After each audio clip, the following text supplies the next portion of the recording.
Have you ever felt overwhelmed in dental practice? Felt like you're carrying the weight of the world and how in the world are you going to get help with all of this?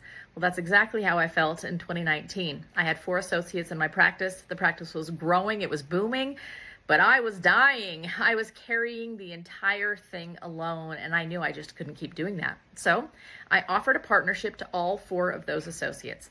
I didn't have a clue what a partnership was. I wasn't asking them to do anything specific. I was just saying, pay me some money and you get a part of this business. Thank heavens they all said no. So at that point, well, I'd been told it's either a partnership or a DSO sale. So I looked for a DSO to buy the practice, went all the way through the process, got to the very end, and things fell through.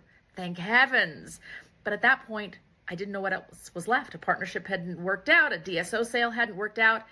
And then I heard a podcast with Alistair talking about dental partnerships and this fallacy that because we have a dental license and we work inside of a dental office, that we can run a dental business. That's completely wrong.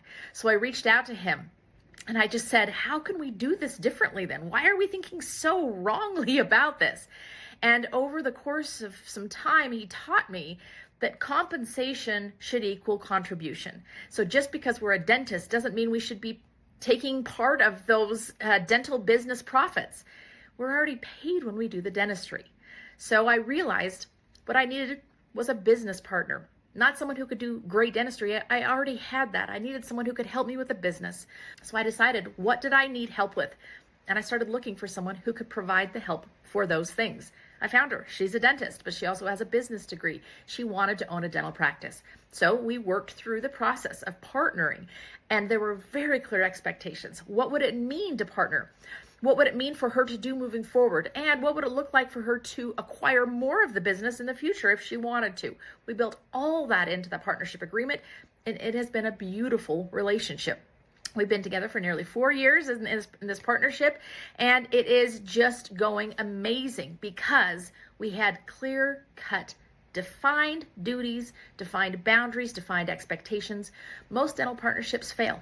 Well, isn't that a terrible thing to go into something knowing that it's actually going to fail? There's resentment, there's bitterness, all sorts of things that you don't want. So build this the right way, create the correct structure, and then you will actually have that relief that you're looking for. Alistair is going to teach you these principles that will change your mind about what partnership looks like. Pay attention. It's worked for me, and I know it can work for you too.